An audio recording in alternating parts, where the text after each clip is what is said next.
feel like you executed your race today? Pretty good, I guess. It was too easy to do the first 200, but ran home and did what I had to do to get on the team, which was a goal this weekend. To win by such a big margin, how do you continue to push yourself, especially here at Nationals? I think the motivation for me this year is like keeping it in the 46s. So I think if I can consistently run 46 when the time comes, like I'll be able and fit enough to drop the time that I needed to drop. Like I told Lewis out there, 46 highs isn't winning championships anymore. So I think these next 5-6 weeks, I got to really dial it in and get pretty sharp and get ready for Tokyo. You said yesterday that it sort of took delusion to feel like you could hang up there with all the people, run those low 46s. Do you feel like that helps feed that delusion in a way? At a certain point, the delusion turns into reality. So yeah, to answer your question, yeah, it kind of does in a bit. So sometimes you gotta act like you belong, and then eventually it's like fake it till you make it, except now you can't fake it anymore. You actually gotta do what you gotta do. So yeah. You take sort of solace. I mean, I know you said you got easy in that first two, but it's still national champ. Is there some solace in that going into Worlds? Yeah, definitely. I mean, you see, this is definitely the hardest team to make. That 800 just now is freaking brutal, and the 5K as well. The whole weekend's just been kind of crazy. So this is definitely the hardest team to make in a championship setting, and if you can come out here and be, national champ, at this meet year in, year out, then it kind of speaks magnitude. So, like I told the other guys in the 400 hurdle series, dude, this is the hardest meet you'll ever run at, all year. From this point on, it's pretty easy. All you guys, if you do the same thing you did here, you'll be fine. So, definitely a very hard team to make, and you have to be locked in and ready to go because everyone's hungry and everyone wants to make this team. Do you feel like yesterday we talked about potentially wanting buys for people that are at this top of the top level? Do you feel like this sort of proves your point that you were saying, that maybe that's a helpful thing to have? Yeah, I saw some comments this morning, and I think a lot of people misunderstood what I was getting at. I think because what I'm basically saying is, the world champ gets a bye. And by that definition, I'm not asking for a bye to the next Olympics. I'm just saying if there's an Olympic champ, the previous year to a world championships, they should get a bye as well. I'm not asking for a bye to the Olympics. All I'm saying is, Olympic champ, if we have world championships in 2023 and they get an automatic bye to the 2025 world champs, then I feel like the champion from the previous year should also get a bye. And also not because I don't want to run, obviously I come out here and run, I gotta run anyway. So it doesn't really matter, and I'm running 46s, and it's all I'm saying is it just makes it more exciting when the Olympic champ is racing the world champ. And it's just good marketing for our sport. I don't understand how everyone's like, oh yeah, we don't market the sport enough, and there are no exciting matchups. And then I propose the solution for an exciting matchup. Everyone's like, whoa, just shut up and run. What are we doing here? So it's just weird, But I feel like at this point now, I realize no matter what I say, some people are gonna have their negative opinions and other people are gonna agree. So, all I can do is just stay true to myself and just speak my mind. So that's all I'm saying. I'm not asking for Olympic champs to have a bye. I'm just saying with the championships running concurrent to each other, it'd be nice to have, the previous, champ from a major event, because we're doing it for the Ultimate World Championships anyway. So that's going to be the format. World champs get buys, Olympic champs get buys, and even Diamond League champions get buys. So it's the same format. It's just, so yeah.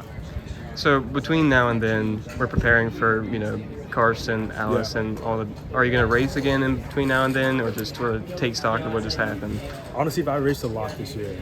It's very unnatural for me to be racing this much in any given year. So I think I kind of want to take the next couple of weeks to just kind of chill and get back into a solid training cycle. I think the last few years I've been. The last few weeks I've been traveling and competing a lot, so it'd be nice to get into a solid training block. Hold on, 200 going on. No, I want to race.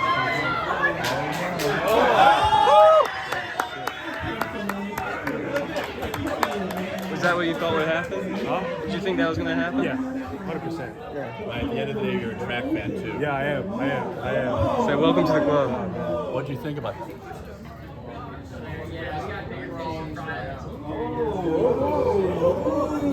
What was that? A little push, a little shove.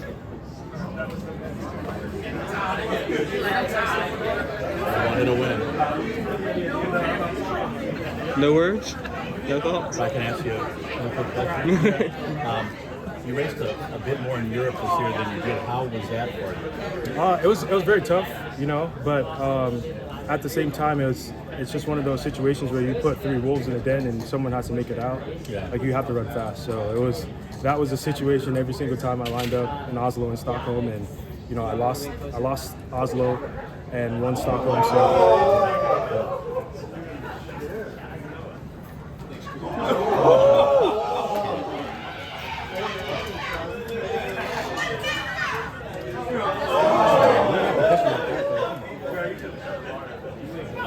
Oh, that's gonna be all over you.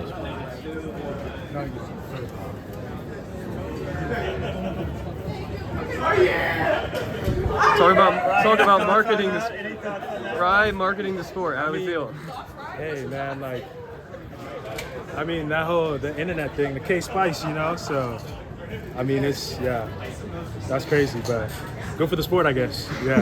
How early will you go to Tokyo? Sorry. How early will you go to Tokyo? 10 days before I compete, so I'm going pretty early to acclimate and whatnot. So, yeah.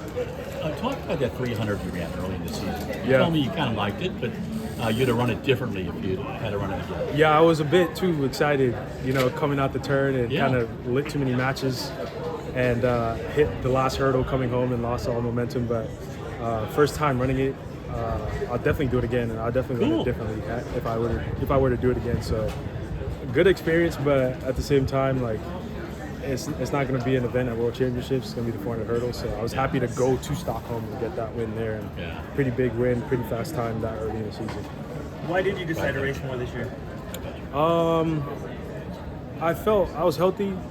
I am healthy, and you know, like I think coming off of last year too, you know, the confidence kind of poured over into the new year, and practice was going very well, and obviously like they paid for me to go as well, so that also was a factor in going over there. And you know, it's good to kind of get your feet wet early just to see what is to be expected in Tokyo. So that kind of factored into it, and I really wanted to go. The previous years I wanted to go, but it's, you know, going to Oslo that time of year is a weird one. It's either you get really lucky or you get piss poor weather, and we got really lucky that day. I mean, it got a bit chilly that night, but it was still fine.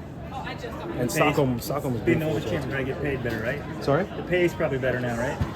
Yeah, I mean, it definitely is. I think it's slow, it's incremental, but I think we're getting paid more. You know, the last couple of years going into you know, each championship year. I mean, the prize money went up for a couple of events to 20K from 10K. So I think we're making the right steps. Definitely slow, and it's definitely not what everyone wants to see, but I think we have to be realistic and know, like, yo, we're not basketball, we're not football, we're track and field. And you know, from 15 years ago, you know, this wasn't the case. So I think the sport is getting better. I mean, it's slow, but it definitely is getting better. Appreciate it. Yes, Thank sir. you.